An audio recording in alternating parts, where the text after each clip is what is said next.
지난 시간에 프레시피테이션을 이용한 타이트레이션에 대해서 여러 가지 배웠고, 그 다음에 오늘은 그 10장에서 아마 여기까지가 시험범인데 EDTA를 이용한 타이트레이션들.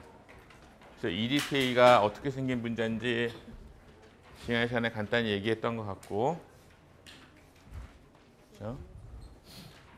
여기 보면은 카복실 그룹이 4개가 있고, 그 다음에 일렉트론 도네이션 할 수 있는 나이트로젠이 또 2개가 있어서 이렇게 뭐 금속 캐다이온에 대해서 이렇게 둘러싸게 되는 그런 형태를 가진다고 그랬었고, 요것의 장점이 뭐였었어? 요거는 그 다음에 보셔도 되고, 요것의 장점 중에 제일 큰 것 중에 하나가 이 캐다이온이 뭐든지 일가든지 이가든지 아니면 삼가 캐다이온든지 상관없이 1대1로 반응한다는 거예요. 그러니까 정량을 할 때 훨씬 유리한 점이 많이 있고, 그래서 이 1대1로 그러니까 캐다이온의 차지랑 상관없이 항상 1대1로 반응을 한다는 거고, 그리고 뭐 이전에 배웠던 뭐 폴리프로틱 애시드들 그런 것과 마찬가지로 이것도 이제 포메이션 콘스탄트를 정할 수 있는데, 이거 같은 경우에는 그 메탈하고 완전히 다 디프로토네이트 되어 있는 EDTA 그것과의 반응식에 대한 것이 이렇게 표시가 될 수 있다고 얘기했었어요. 그리고 여기서 EDTA는 이게 프로톤이 하나 떨어지는지 2개 떨어지는지 쭉쭉쭉 밑으로 가면서 여러 가지 화학 종이 있을 수 있죠. 네? 근데 제일 대표적인 부분은 요거였었고, 그리고 요 Y4-에 대해서 요 포메이션 콘스탄트를 얘기했었어. 근데 우리가 지난 시간에 얘기할 때 어떤 폴리프로틱 애시드나 어떤 그러니까 애시드하고 반응을 하는데 그 애시드가 또 프로톤이 또 떨어져 나가는 경우가 있었죠. 메탈하고 컴플렉세이션을 하는데 이것도 마찬가지지. 우리가 Y4-만 용액에 있으면 좋겠지만은 이 Y4-가 물속에서 다른 프로톤을 받거나 그러니까 더 받거나 그래서 또 다른 평형들이 계속 연결되어 있죠. Y4-가 HY3-가 되기도 하고 H2Y2-가 되기도 하고, 이게 다 연결되어 있는 여러 가지 평형들이 있단 말이야. 그래서 요 포메이션 콘스탄트 KMY라는 것이 콘스탄트라고 말하긴 했지만은 사실 항상 콘스탄트는 아니야. 왜냐하면은 이 Y4-라는 스피시스가 화학종이 뭐에 따라 변하지? 그 양이 뭐에 따라 변해? 용액의 뭐가 변함에 따라서? pH가 변함에 따라서 Y4-가 이걸로도 가고 뭐 H2Y-로도 가고 H4Y로도 가고, 그러니까 요 양이 항상 일정한 게 아니죠. pH가 뭐 10에서 8로 되면 8에서 6으로 되면은 요 양이 변한단 말이야. 그러니까 이 KMY라는 포메이션 콘스탄트가 항상 일정한 값은 아니야.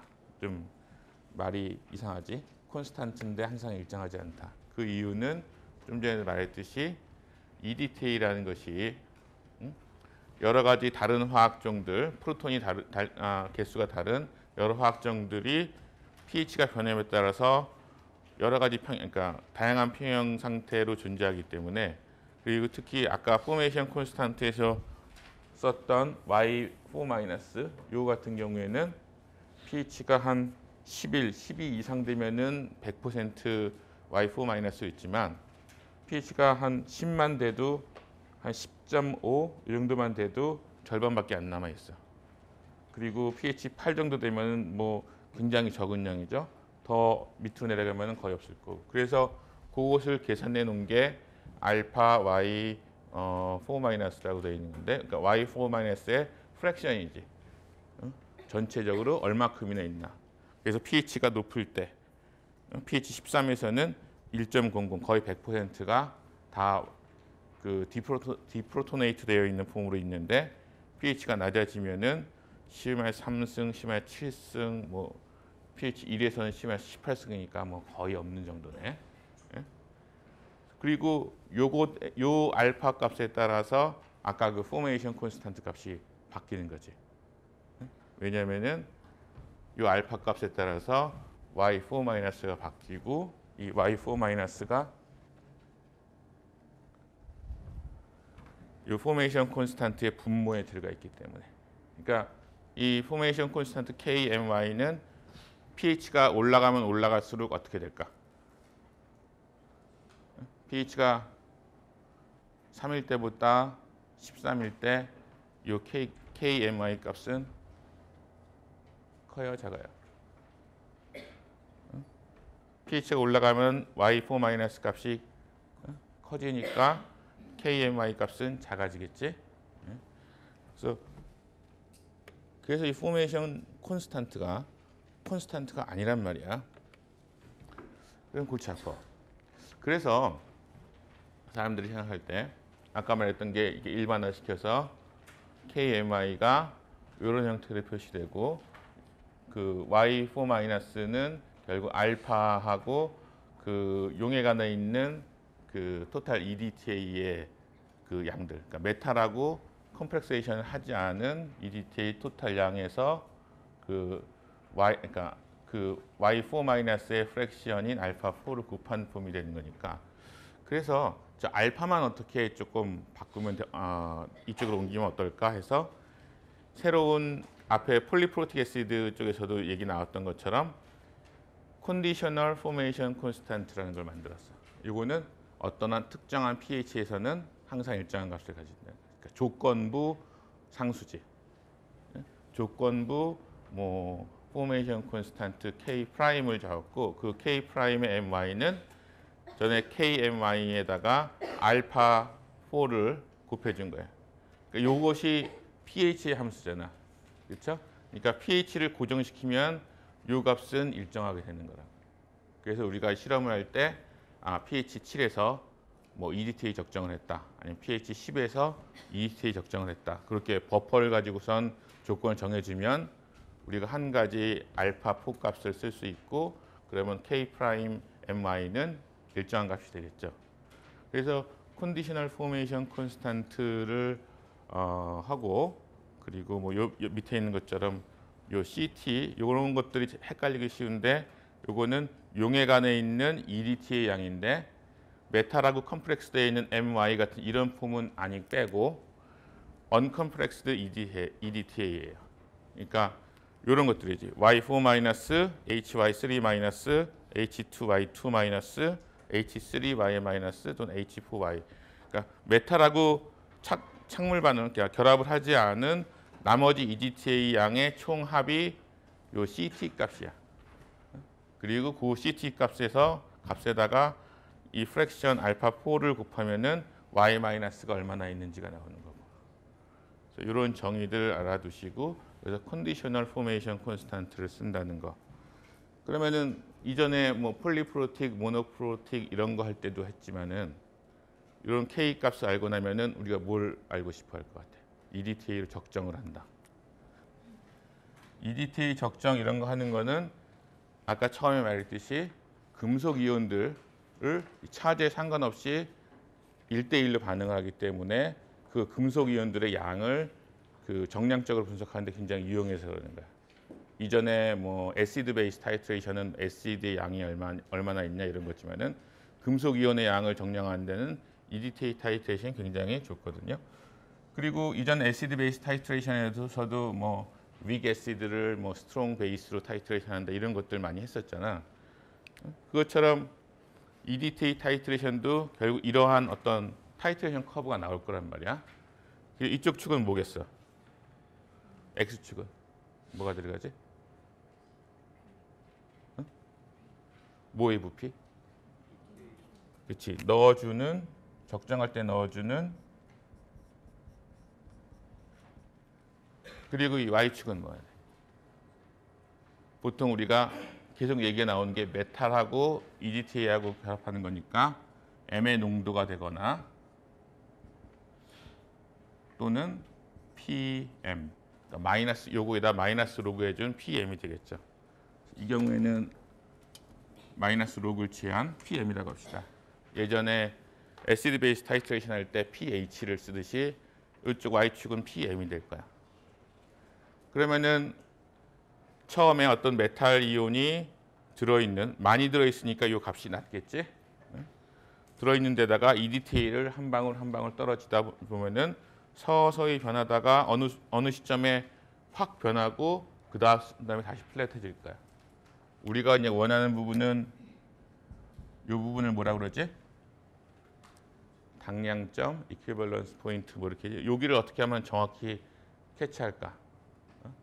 이거죠. 그럼 일단은 이 타이트레이션 커브가 어떻게 나오는지, 어떻게 계산돼 나오는지를 알아야 될 거야. 이게 여러분들 책에 어디쯤 있나 하면은 301페이지 보세요.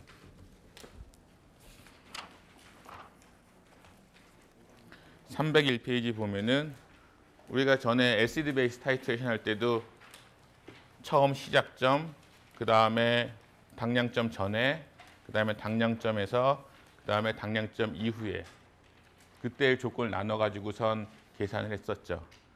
그 여러분들 책 301페이지에도 그런 부분들이 나와 있어요. Calculating the conditional constant가 처음에 있고, 그 다음에 pre-equilibrance, 그 다음에 equivalence point, 그 다음에 post-equivalence point라고 해서 뭐 세 조건, 네 조건 정도로 해서 나눠놨는데, 그 뭐 유도하는, 그러니까 이 과정은 책에 잘 나와 있는 거고, 사실 오늘 제가 좀 더 자세히 얘기하고 싶은 부분은 만약에 여기 프리이퀴밸런스, 그러니까 당량점 전이죠. 여기에서의 요 값을 알고 싶다. 만약 우리가 여기서 뭐 5ml를 넣었으면은 여기서 PM 값은 얼마일까?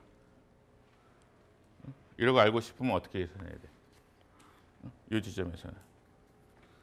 이 지점에서 그러니까 이 책에 나오는 얘는 PCA, 칼슘을 EDTA로 적정하는 케이스를 가지고 얘기를 했는데, 이 경우에는 처음에 있던 칼슘의 양이 있을 거고, 그 다음에 5mm만큼 EDTA를 넣어주면은 거기에 해당하는 당량만큼 반응을 하고 나머지 칼슘이 있겠죠. 그러니까 이 경우에는 칼슘의 양은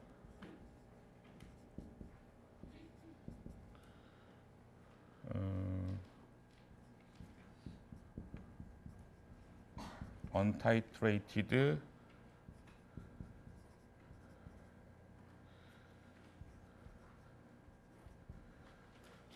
원래 들어있던 양에서 EDTA를 적정되지 않고 남은 양, 남은 칼슘의 양. 여기서 이퀘이션을 쓰자면은 여기 있는 것처럼 이 경우에 이 50ml의 0.005몰이 지금 원래 넣어놓은 칼슘의 양이에요. 칼슘이 0.005몰짜리를 50ml가 비커에 있는 거야, 밑에. 거기다가 5ml만큼의 0.01몰 EDTA를 집어넣어줬어. 그러니까 요만큼, 요 당량만큼의 칼슘이 적정돼 버리겠지. 그럼 남은 거는 이제 요거에서 요걸 빼주면은 타이트레이션 안 돼 있는, 남아있는 익세스 칼슘의 양이 나오겠죠. 그런데 여기서 하나 고려해야 될 거가 5ml를 넣어줬으니까 볼륨이 처음에 50ml에서 5ml가 더 증가했죠. 요거 고려해 가지고선 계산해 주면은 요게 이제 untitrated excess 칼슘이 되는 거거든요. 그리고 요게 CT라고 했는데 아까 CT가 뭐라 그랬지? 용액 안에 있는 컴프렉세이션이 안 되어 있는 EDTA 양이라고 그랬어. 아마 여기 써 있지. CT is the total molar concentration of uncomplexed EDTA. 요런 애들 다 합친 거. 근데 생각을 해봐요. 이 조건에서 5ml를 넣어서 EDTA하고 칼슘이 있어. 근데 칼슘이 굉장히 지금 많은 상태야.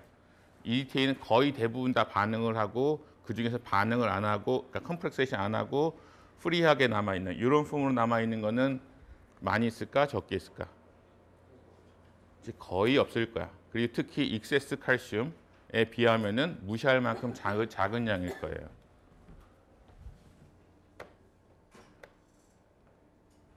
그래서 원래는 칼슘의 농도는 요 익세스 칼슘 농도하고 그 다음에 요 컴플렉스 한 후에 이것들 중에 일부가 다시 EDTA 프리한 EDTA하고 칼슘을 다시 그 분해돼서 나올 수도 있으니까 그것에 해당되는 양이 CT인데 요거는 이것에 비해서 거의 무시할 만큼 작은 양이라고 생각할 수 있기 때문에 저건 이제 무시하고 이것이 거의 요 앞에 텀만 계산하면 된다는 거죠. 그래서 여기에서는 그러니까 당량점 전에서는 칼슘의 농도는 소위 반응 안 한 적정시 이제 컴플렉세이션 하지 않은 익세스 칼슘의 양만 계산하면 간단하게 나와요. 그 다음에 당량점 이퀴벌런스 포인트에서 칼슘의 양을 구하려면은 일단 제일 먼저 생각해야 되는 그러니까 제일 간단한 이퀘이션 우리가 알고 있는 거가 요거거든.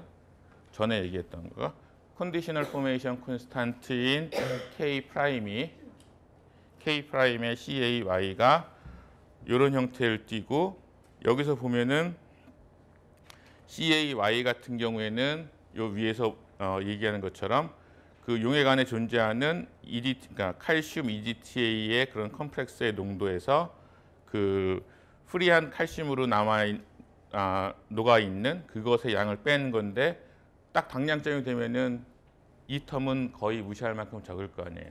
그렇죠? 그러니까 이것도 이걸로 어프록시메이션 할 수 있는 거고 그러니까 그러니까 분자에 있는 CaY2-를 그냥 칼슘 EDTA의 토탈 콘센트레이션으로 어프록시메이션 할 수 있을 거고 그리고 분모에 CA2 플러스하고 CT가 있는데 CT라는 거는 결국은 그 이런 CAY가 됐다가 다시 흩어져서 나오는 거니까 요거 같은 경우에는 칼슘의 양이랑 똑같겠죠. 그래서 요거 분모 같은 경우에는 요 CT를 우리가 거의 칼슘의 이온 농도라고 용액 안에 있는 가정을 할 수 있어서 분모가 칼슘의 그 스퀘어가 돼요. 이 식을 이렇게 어프록시메이션을 두 개를 하고 나서 보니까 칼슘의 농도는 결국 요 용액 안에 있는 칼슘 EDTA 농도하고 그 다음에 컨디셔널 포메이션 콘스탄트 요것하고의 함수다라고 얘기할 수 있지. 그래서 이걸 다시 역으로 리어레인지 해주면은 칼슘의 농도는 저기 마지막에 써 있는 것처럼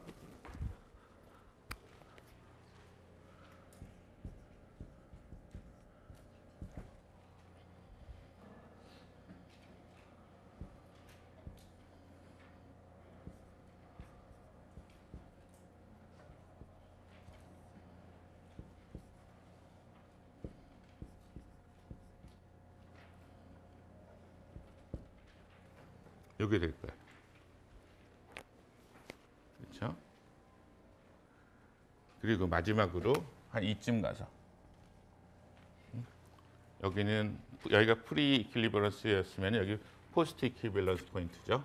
당량점 지난 후에 그 경우에는 다음 슬라이드 봅시다. 여기도 몇 가지 가정이 들어가긴 하지만 일단 여기서 보세요. 같은 컨디셔널 포메이션 콘스탄트 K가 이렇게 표시가 됐었고 그 다음에 요 분자 값은 아까 마찬가지로 이렇게 어프록시메이션 할 수 있고 그 다음에 분모에 있는 값은 지금 CT가 이 경우에는 당량점을 지나서 EDTA가 계속 들어갔잖아. 그렇지?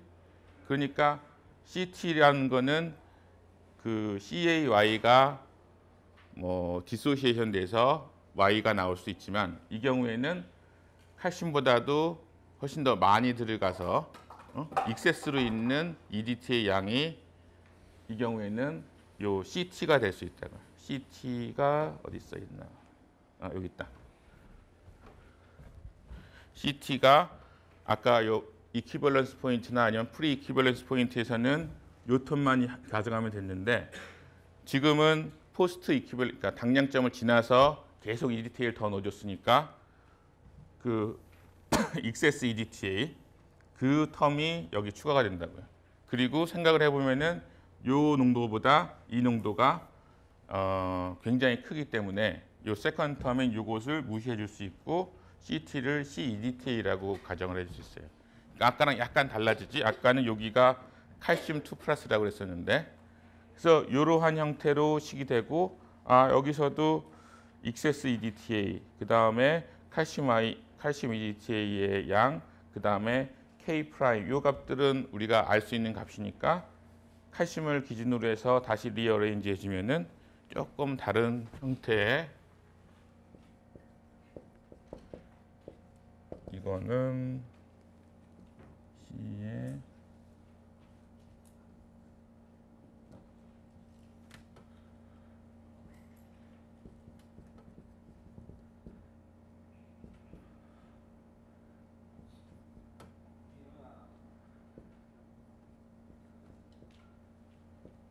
이런 형태가 되겠지.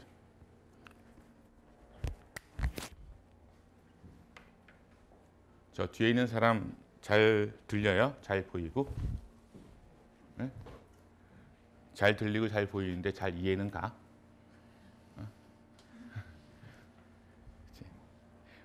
기본 조건이 잘 들리고 잘 보여야 되는데 근데 이 부분 좀 그 책을 한번 자세히 읽어보면은 왜 어떤 조건에서 이런 어프록시메이션을 왜 했는지를 잘 생각해 보면 될 거예요. 근데 사실 이 과정도 물론 중요하지만 실용적인 목적으로 본다면은 결과적으로 나온 이퀘이션이 어떻게 보면 더 중요해. 여러분들이 그럼 적정할 때 당량점 전에서는 이런 조건이고 당량점에서는 저런 이퀘이션으로 그 칼슘의 농도 또는 CA의 농도 값이 결정되고 그 다음에 당량점 지나서는 저런 관계식으로 결정된다라고 되어 있어요. 우리가 전에 애시드 베이스 타이트레이션 할 때 뭐 pKa 값이 커질 때 이 그래프가 어떻게 변하고 그리고 위게시드일 때 위게시드의 또 pKa가 얼마일 때 이 그래프의 값이 어떻게 변하고 이런 것들 배운 기억이 있죠. 지금은 있어야 되는데 내일 모레 시험인데. 그래서 이것도 EDTA 타이트레이션 할 때도 우리가 실험 조건을 어떻게 하느냐에 따라서 이 타이트레이션 커브의 큰 모양은 비슷하지만 이게 더 올라가거나 내려가거나 아니면은 이게 뭐 이렇게 될 수도 있고 이렇게 될 수도 있고 여러 가지 형태로 변할 거야. 그리고 우리가 이 EDTA 타이트레이션 하는 목적은 뭐야? 어떤 점을 정확히 찾기 위해서? 요 점을 정확히 찾기 위해서지. 요 점을 정확히 찾으려면은 뭐가 필요하지? 어떻게 이 타이트레이션 커브의 모양이 돼야 될까? 샤프해야지. 이게 요 밑에는 최대한 아래로 내려가고 여기는 최대한 위로 올라가고 그리고 얘가 그 떨어지는 아니 올라가는 요 부분은 최대의 경사도로 올라가야지 될 거야. 그리고 그 영역 안에다가 우리가 인디케이터가 색깔이 변하는 거를 집어넣어 놔야지 우리가 정확하게 이퀴벌런스 포인트를 찾을 수 있을 거야. 그래서 이제 그러니까 엔드 포인트를 찾아서 타이트레이션 에러를 최소화해야 될 거야. 그럼 여기 한번 봅시다. 그 다음 그림을 한번 이거는 뭐 해리스 책에서 가져왔는데 뭐 좀 전에 있던 그림에서도 똑같이 나와 있었죠. 칼슘, 마그네슘. 왜 칼슘하고 마그네슘 저렇게 두 개가 있는데 시작점은 똑같은데 여기 가서 이퀴벌런스 포인트는 칼슘은 여기 있고 마그네슘은 여기 있을까? 그리고 이퀴벌런스 포인트가 지난 후에 소위 PMG나 PCA 같은 경우에 마그네슘은 여기서 플랫해지는데 칼슘은 왜 여기까지 올라갈까? 여기까지 올라간다는 무슨 얘기야? 칼슘의 포스트 이퀴벌런스 포인트에서의 농도가 굉장히 낮다는 거지. 마그네슘에 비해서. 마이너스 로그를 취했으니까. 왜 그럴까? 여기 그러니까 결국은 이 이퀴벌런스 포인트의 위치나 아니면은 포스트 이퀴벌런스 포인트 커브에서의 이 y축의 값 이것을 결정하는 요소들은 뭐야? 쟤네들은 왜 이렇게 다를까? 칼슘하고 마그네슘이 EDTA랑 컴플렉세이션 했을 때 왜 저런 다른 커브를 그릴까? 여기서 보면은 지금 요거나 요거죠? 여기서 영향을 미칠 게 중요한 게 뭐가 있어? 요것이 알파4하고 곱하기 K CAY2 마이너스 이런 폼이죠. 그렇죠? 이 알파4는 뭐에 의존한다고? pH에 의존하는 거고 그리고 얘는 우리가 테이블에서 찾을 수 있는 값이잖아. 그렇죠? 여러분들 책에 아마 그 값이 어딘가 나올 텐데 어디에 나오더라. 295페이지 가보세요. 포메이션 콘스탄트라고 해서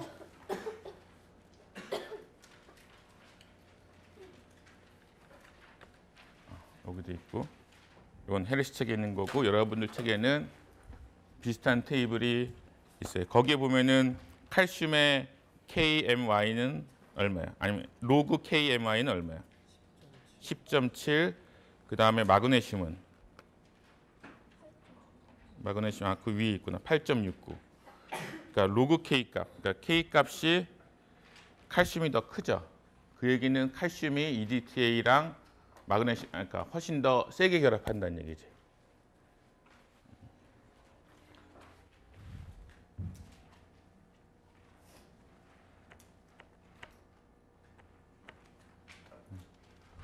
그래서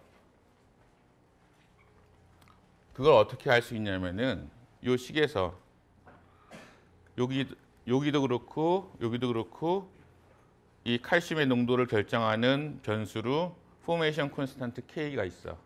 그리고 포메이션 콘스탄트 K는 그 컨디셔널 포메이션 콘스탄트지.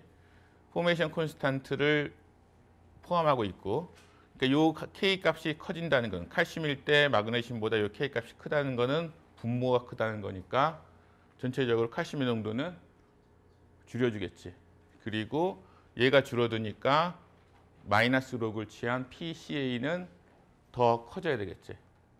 그래서 칼슘일 때는 여기 있는데 만약 마그네슘일 때는 이렇게 된다는 거. 요 차이가 요 이퀘이션에서 요 텀 때문에 생기는 거야. 그리고 요 텀 때문에. 알겠죠? 그리고 밑에 있는 이퀴벌런스 포인트. 눈으로 봐도 이 포스트 이퀴벌런스 포인트 커브에서 저 차이에 비해서 이퀴벌런스 포인트에서의 칼슘하고 마그네슘 차이는 적죠. 왜 작은가? 여기는 그냥 K에 반비례하는데 여기는 루트 K에 반비례하잖아. 그러니까 마그네슘하고 칼슘하고 차이가 여기서는 좀 더 적게 나타나는 거지. 네? 그러면은 만약 다른 원소인 경우에는 좀 전에 그 테이블에서 봤듯이 K 값에 따라서 K 값이 크면은 이게 높이 올라갈 거고 K 값이 작으면 이게 아래쪽으로 내려갈 거야. 다른 그 요 커브에 영향을 줄 원인이 뭐가 있을까? 이렇게 요 식들 보면은 여기 있었죠? pH가 올라가면 알파 값이 커지지?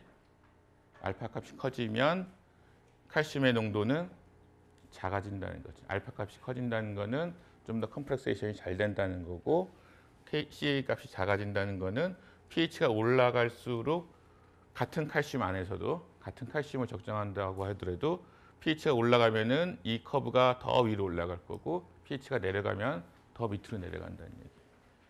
그게 여러분들 책에도 어디 나와 있는데 이게 10-10으로 되어 있네요. 그림.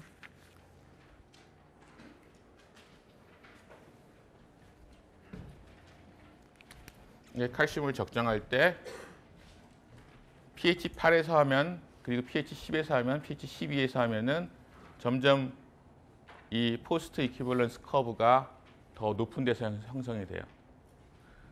그리고 극단적인 경우로 pH 6에서 했다. 아까 y 값, 그러니까 알파 값, 그 테이블 봤을 때 pH 6 정도면은 12 한 7, 8승쯤 됐나? 굉장히 작았죠. 그러니까 이 경우에는 이 값이, 그러니까 이 높이가 내려와서 이 정도밖에 안 되는 거야. 그리고 이퀴벌런스 포인트도 거의 여기밖에 안 될 거고.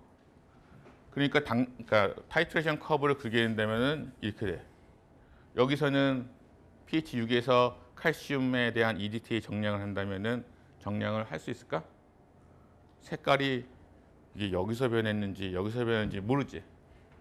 그러니까 pH 6에서 하면은 칼슘의 정량을 할 수 없어. 그러니까 보통 칼슘의 정량하는 거가 여러분들 뭐 지하수 아니면은 수돗물에서 그 경도 하드니스 측정한다 그러죠. 예? 물이 얼마나 센 물인가, 그러니까 경수냐 연수냐 이런 얘기하죠. 경수라는 거가 물 속에 칼슘이나 마그네슘 같은 게 많이 들어있으면 경수라고 그러는데 그 칼슘의 양을 결정할 때 하는데 그거 실험을 하는데 pH 6, 그러니까 처음에 그냥 뉴트럴한 그 상태에서 하면은 칼슘이 없다고 나올 거야 아마. 잘못된 결과지. 이 경우에는 pH가 좀 올려서 해야 되고, 그리고 이게 샤프하고 많이 올라가면 올라갈수록 어떤 인디케이터를 쓰든지, 그러니까 셀렉티비티, 그러니까 센시티비티가 좋을 테니까 그렇게 하면 좋을 텐데 pH 10, 12 여기서 10에서 12 올라가는 거는 별로 이렇게 증가하지가 않네. 왜 그럴까? 이 이퀘이션에서 보면은 꼭 그렇지 않을 것 같기도 한데 조금 이따가 다시 더 얘기를 합시다. 그래서 일단 우리가 타이트레이션 커브를 그린다고 했을 때 요 이퀴벌런스 포인트하고 그 다음에 이 포스트 이퀴벌런스 커브의 모양은 제일 중요한 파라미터는 포메이션 콘스탄트 K, 그 다음에 알파. 그러니까 알파라는 얘기는 곧 pH라는 얘기죠. pH하고 포메이션 콘스탄트가 중요한 역할을 하는 것이고, 그 다음에 뭐 CEDTA라는 거는 이퀴벌런스 포인트 지나서 익세스로 있는 EDTA 그 양이니까 여기서 뭐 증가하는 양은 리니어하게 증가하죠. 뭐 1mm, 2mm, 3mm 이렇게 증가하는데 이쪽은 로그잖아. 그렇지? 로그니까 사실 이것이 미치는 영향은 아주 서서히 증가하는 이런 기울기에 대한 이펙트일 거야. 그러니까 요 K 값이나 알파 값에 비하면은 무시할 만큼 작은 거죠. 그 다음에 요거는 뭐 토탈 그러니까 EDTA와 결합한 양이니까 뭐 동일할 것이고, 그래서 제일 중요한 거는 요 두 개 텀이에요. 요 텀, 요 텀. 그러니까 여기서도 마찬가지지. 요게 이거나 요 역할을 하니까. 근데 한 가지 차이는 얘는 루트 안에 들어가 있다는 게 그 영향이 적다는 거죠. 그래서 여러분들을 약간 헷갈리게 만들려면은 이게 해리스 책에 이렇게 나와 있더라고. 이쪽이 마이너스 로그가 아니라 그냥 로그야. 그러니까 칼슘의 농도지. 그러니까 pH 5에서 거의 일직선으로 나오고 pH 6에서 아까 본 것처럼 살짝 구부러지긴 하지만은 거의 당량점을 찾기 힘든. 그래서 pH 7, 8, 9 이렇게 돼야지 실제로 어떤 엔드 포인트를 잡을 수 있는 그런 조건이 되는 거예요. 그래서 이게 pH의 이펙트인데, 그래서 X축, Y축 상관없이 잘 이해를 해야 될 거고, 그 다음에 요것도 아까 처음에 칼슘, 마그네슘 그것의 뭐 또 한 예라고 보면 되는데, pH가 6일 때, 아까 pH 6일 때 칼슘은 거의 타이트레이션 하기 힘든 상태죠. 하지만 철, 그 다음에 철도 여기 잘 보면 FeY2-라는 건 Fe가 몇일까? 이가라는 거지. 징크 Y2-는 이가 철하고 이가 아연, 그 다음에 머큐리. 근데 저 위에 있는 FeY는 FeY-잖아. 그건 저거는 삼가 철이지. 삼가 철이 이가 철에 비해서 포메이션 콘스탄트가 얼마나 큰가 한번 찾아볼래요? 나오나? 아까 그 테이블에 여기서 보면은 어디 있나? 여기 상가철이 25.1이고 이가철이 14.30. 엄청나게 센 거지. 10에 10승이 넘으니까. 그러니까 이 그림에서는 요 여러분들 책에 있는 그림인데 그 영향을 보여주는 거야. 그러니까 pH 아까 9, 10 이 정도에서는 칼슘 적정을 칼슘에 대한 EDTA 타이트레이션 할 수 있겠지만 pH 6에서 칼슘은 못해. 왜냐하면은 칼슘이 뭐 이런 컵을 만들어 주니까. 하지만 pH 6 이럴 때는 오히려 저 철, 수은 이런 것들에 대한 적정이 훨씬 더 잘 되는 거죠.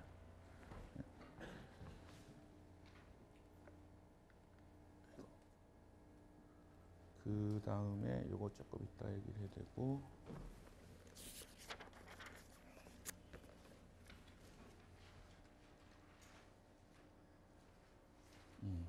그리고 아까 얘기 하나 안 한 게 있는데 이쪽은 어떻게 움직일까? 우리가 적정 커브의 이쪽 부분은 포메이션 콘스탄트가 얼마나 큰지 pH가 얼마나 높은지에 의해서 결정된다고 그랬잖아요. 그럼 이쪽 부분의 칼슘의 농도는 익세스 칼슘이 얼마나 있느냐 이거지. 그 얘기는 처음에 시작할 때 시료 안에 있는 칼슘의 농도가 얼마나 크냐가 시작점이나 여기까지 가는데 요 커브를 만들어줄 거란 말이야. 여기는 만약에 우리가 아주 진한 칼슘 용액을 적정한다 그러면은 이렇게 갈 거야. 그렇죠? 아주 진한 거는 그러니까 당량점이 아니면 엔드 포인트가 확실하게 볼 수 있을 거예요. 근데 묽으면 묽어질수록 이게 올라간다는 얘기지. 그리고 어느 시점에 가서는 실제로 pH도 상당히 높은데, pH도 상당히 높은데 뭐 커브가 이렇게 될 수도 있을 거예요. 이렇게 되면 당량점 못 찾죠. 그러니까 이 EDTA를 적정하는 것도 어느 정도의 디텍션 리미트는 있는 거지. 칼슘의 농도가 아주 낮아지게 되면은 이쪽 파트가 점점 올라가서 이 샤프한 에지를 볼 수가 없게 되는 거죠. 그래서 이쪽 파트는 그렇게 이해를 하시면 될 것 같고, 그래서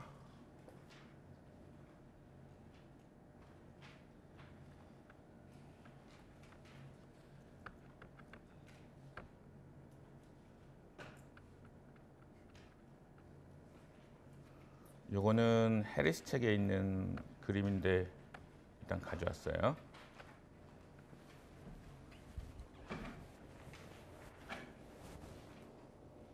이 그림 몇 번 보여줄 텐데, 요 탑. 이게 뭐냐면은 EDTA가 사실 굉장히 많은 거의 대부분의 양이온들에 대해서 그러니까 정량을 할 수 있는 좋은 방법이야. 그리고 그것이 어느 정도 선택성이 있기도 해. 센시티브하기도 하고 셀렉티브하기도 한데, 아까 pH가 그러면 9, 10, 11, 12 올라가면 올라갈수록 이쪽 저 포스트 이퀴벌런스 커브가 위쪽으로 올라가니까 좋다고 생각했는데 pH가 한없이 올라간다고 해서 항상 좋은 것만은 아니야. 여기서도 이렇게 영역들이 이렇게 있는 거가 요 영역에서 그 그러니까 이 적정을 해라. 만약에 쉬운 게 뭐가 있을까? 탈륨, 우라늄, 머큐리라고 합시다. 수온을 적정할 때는 pH가 2에서 pH가 뭐 한 11 정도까지 올라가. 왜 12는 왜 안 될까?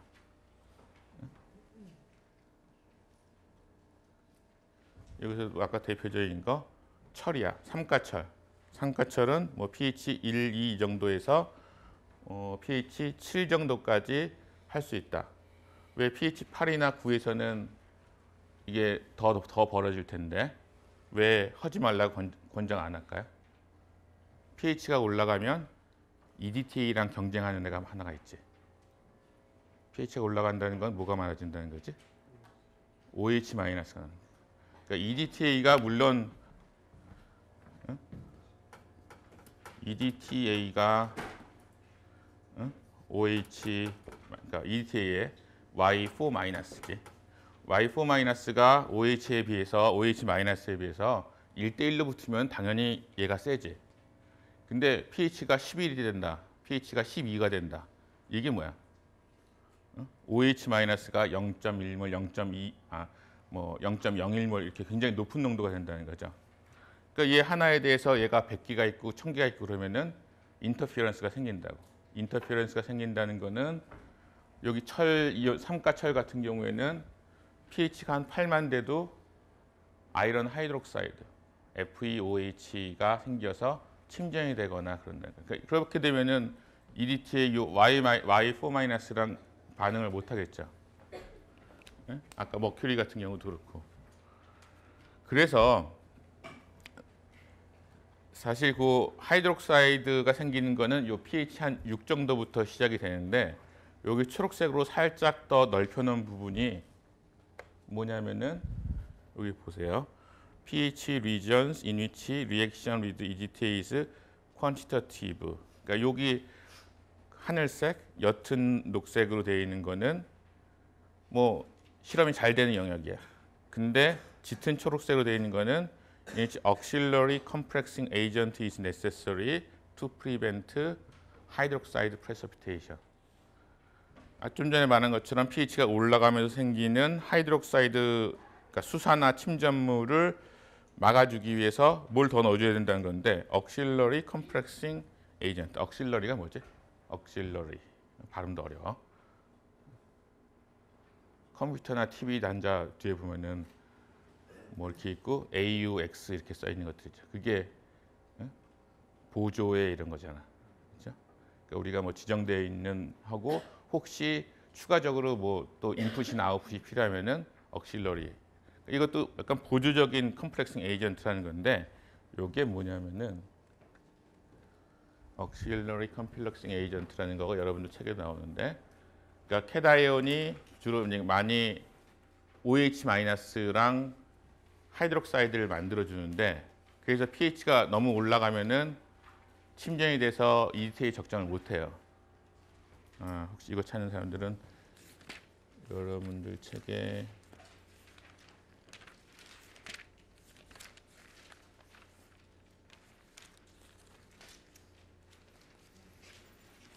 음, 304페이지 5페이지에 있네. 304페이지 5페이지에 있는데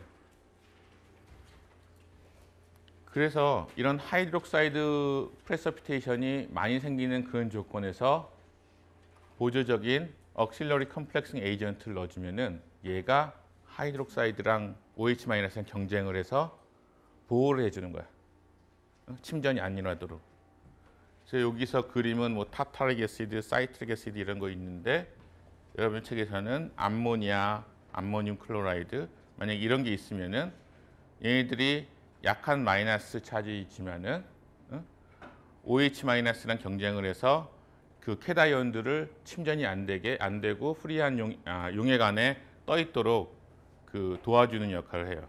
그래서 암모니아 forms amine complex with zinc to prevent formation of the 그러니까 sparingly soluble 잘 안 녹는 징크 하이드록사이드 만들어주는 것을 막아준다는 거죠. 그게 무슨 얘기냐면은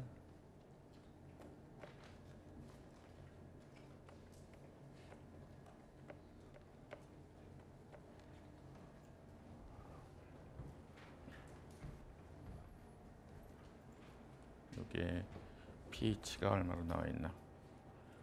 이 경우에는 pH가 9네. 만약에 pH 9에서 징크 하이드록사이드를 만든다. 근데 원래 용액에다가 암모니아를 살짝 넣어주면은 암모니아가 징크랑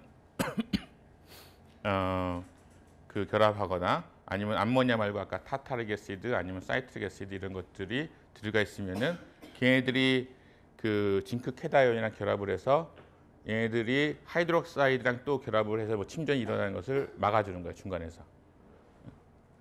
그래서 pH가 올라가면은 이런 억실러리 컴프렉싱 에이전트를 넣어주면은 확실히 효과가 있어요. 근데 그곳에 단점이 또 하나가 있는 게 이 부분이에요. 근데 이 억실러리 에이전트를 넣는다는 거는 이 상태에서 만약에 칼슘이다 아니면 뭐 징크다 이런 것들이 프리한 캐다이온으로 그냥 놔두면은 얘가 하이드록사이드하고 결합을 해서 침전이 되니까 여기다가 뭐 NH3 뭐 이걸 해서 그러니까 하이드록사이드가 직접 공격을 못하도록 약간 방어를 해주는 거거든. 근데 그 얘기는 또 따로 생각해 보면은 이 상태에서 프리한 컴플렉스를 안 한 징크 이온의 농도가 이 상태에 줄어든다는 얘기가 되는 거예요. 그래서 억실러리 킬레이팅 에이전트, 그러니까 억실러리 컴플렉싱 에이전트를 넣어주게 되면은 여기 암모니아처럼 이쪽에서 그러니까 이 프리 이퀴벌런스 포인트에서의 이 커브의 높이가 이렇게 올라가요. 그 얘기는 같은 농도일 경우에도 이 샤프한 에지가 짧아진다는 얘기가 되는 거겠지. 그러니까 이 억실러리 컴플렉싱 에이전트는 하이드록사이드 만들어주는 거 방지할 만큼만 최소한의 양만 넣어주면 되겠지. 너무 많이 넣게 되면은 오히려 이 적정을 방해하는 역할을 할 수도 있어요. 뭐 애시드 베이스 타이트레이션이든 EDTA 타이트레이션이든 원하는 거는 샤프한 에지로 이 급격하게 떨어지는 이러한 타이트레이션 커브 형태를 만들고 여기에 요 급격하게 떨어지는 요 영역에서 요 영역에 걸치는 어떤 지시약을 쓰는 거죠. 인디케이터가 여기 있어. 그러니까 이렇게 이 변하는 영역이 pH가 그러니까 pCA죠. PMA 변하는 영역이 넓으면은 뭐 이 인디케이터를 어디 쓰려도 별 상관없어. 그런데 아까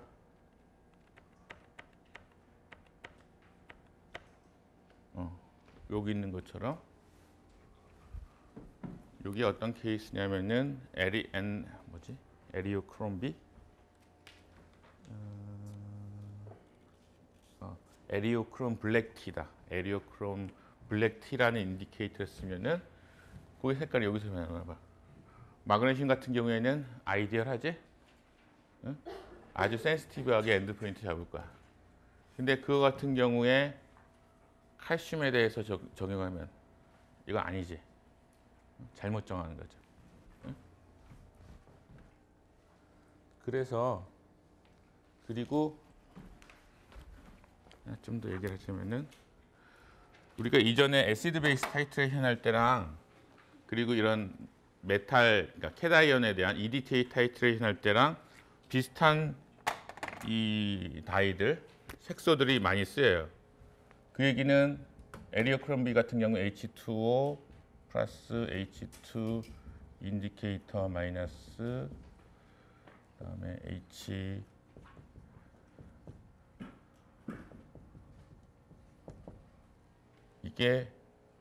요게 빨간색이고 요게 블루거든. 이거는 애시드 베이스 타이트레이션이지. 혹시 잘 안 보이는 사람은 책에 306페이지에 있는 반응식입니다.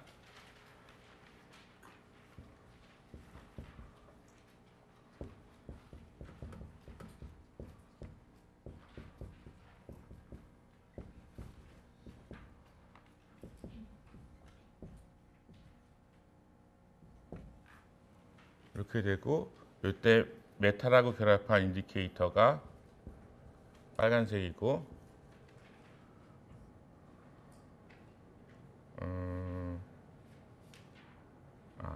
이게 아니지. 그치. 메탈하고 프로톤하고 결합한 게 이렇게 보면은 이 경우에 빨간색에서 파란색으로 변하는 거는 확실히 볼 수 있을 거야.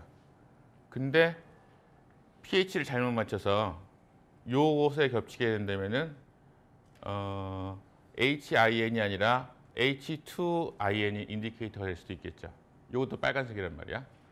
그러니까 이 얘기는 인디케이터마다도 이 메탈 인디케이터로 사용할 수 있는 적절한 pH가 있다는 거야.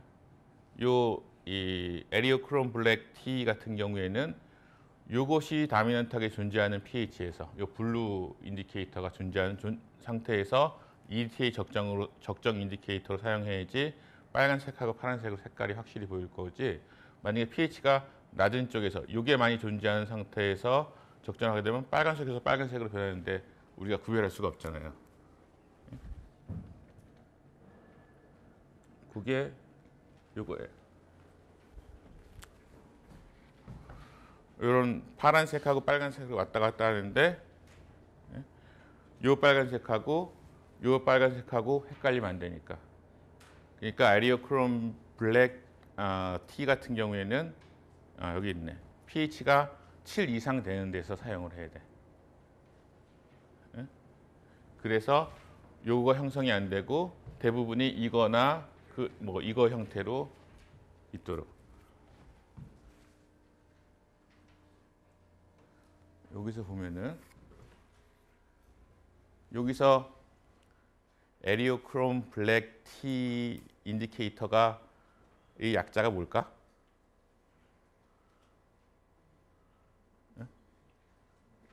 개쎄봐.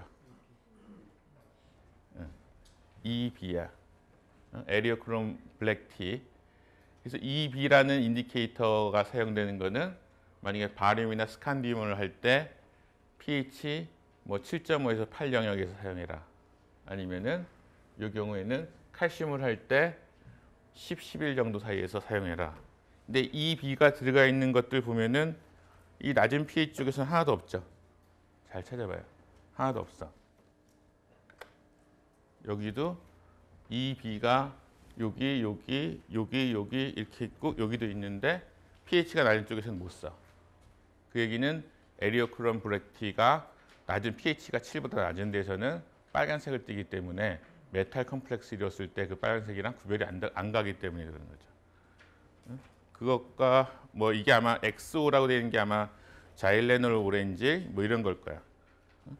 그래서 pH에 따라서 최적의 인디케이터가 필요하고 그 다음에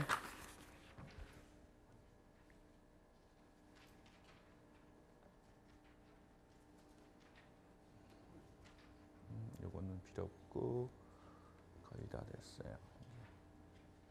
여기 있다. 아까 에리오크롬 블랙 T하고 이름이 길으니까 헷갈리네.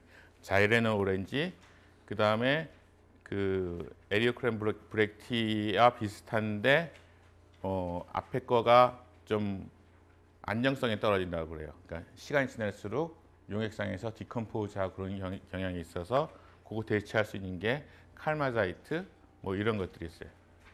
여기서도 레드, 블루, 오렌지 그 다음에 pH가 이것도 한 8은 넘어야 되는 것 같아. 하지만 자일레놀 오렌지 같은 경우에는 이런 것들이 옐로우가 애시딕한 컨디션에서 많고 그 다음에 컬러풀 메탈 아이온 컴플렉스는 빨간색이니까 보통 이런 조건에서 노란색에서 빨간색으로 변하는 게 되겠지.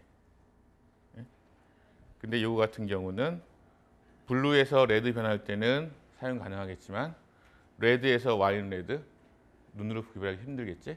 그러니까 pH가 낮을 때는 사용하기 힘든 인디케이터가 될 거야. 이 그림이 여러분들 책에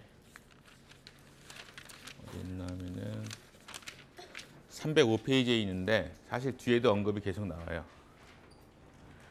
Minimum pH needed for satisfactory titration of various cations with EDTA. 이 각각의 캣아이언에 대해서 양이온들에 대해서 EDTA 적정을 할 때 최소 pH는 어느 정도면 되느냐. 아까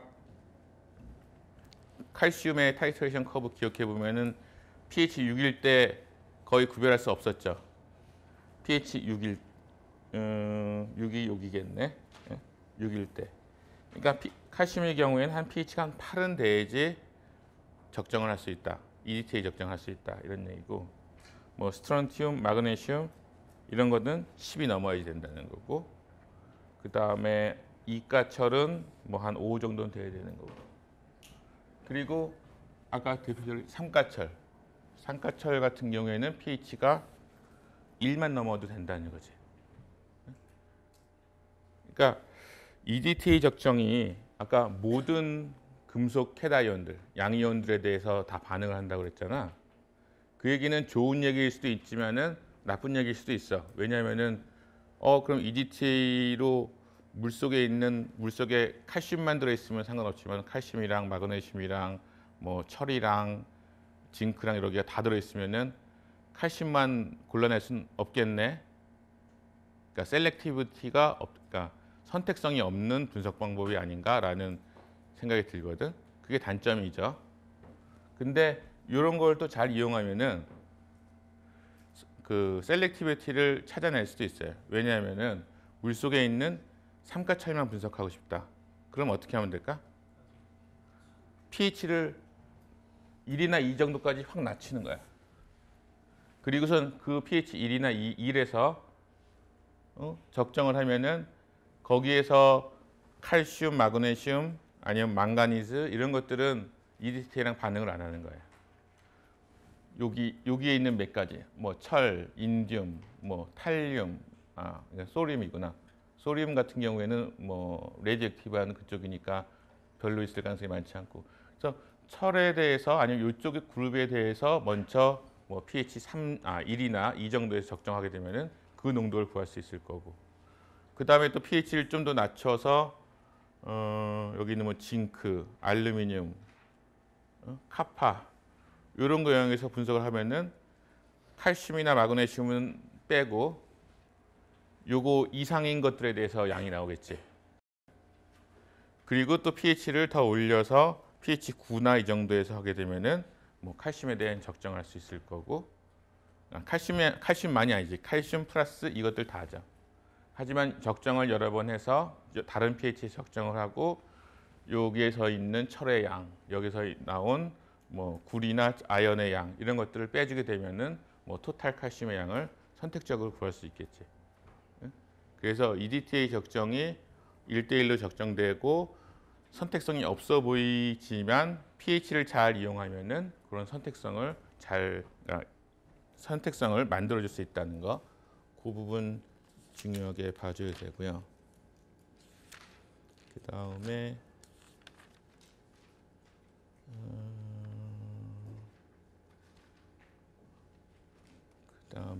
아마 맨 뒤에 310페이지나 308페이지, 9페이지 이런 데 보면은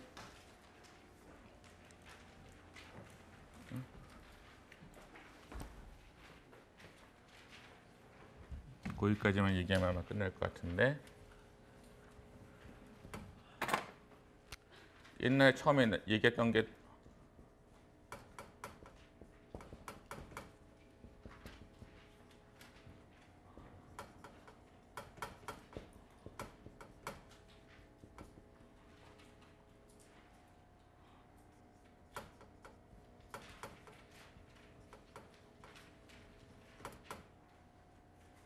언마스킹도 나오나 여기에?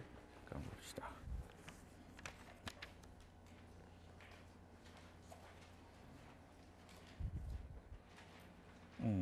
마스킹까지만 나오면 되겠구나.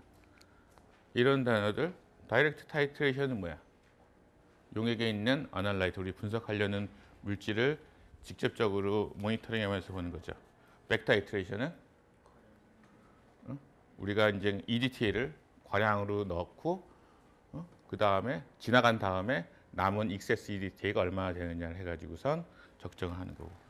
그 각각이 어떤 경우에 쓰인다라는 거는 예전에 애시드 베이스 타이트레이션이랑 비슷한 거예요. 이거 읽어보면 될 것 같고, 그다음에 마스킹 에이전트는 여기 310페이지 중간 밑에쯤 보면은 파란색으로 masking agent is a complexing agent that reacts selectively with a component in a solution to prevent that component from interfering in a determination.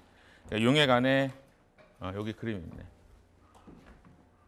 만약에 pH를 조정해서만도 아직 인터피어링 캐다이온이 여러 개가 있을 때 이 중에 어떤 특별한 캐다이온에만 선택적으로 결합을 해가지고선 얘가 EDTA랑 적정하지 않도록 그래서 인터피어런스를 없게 해주는 그런 에이전트가 이제 마스킹 에이전트인데 뭐 그것도 여러분들이 읽어보면은 어떤 의미인지 알 수 있을 것 같고 거기까지가 여러분들 시험 범위입니다.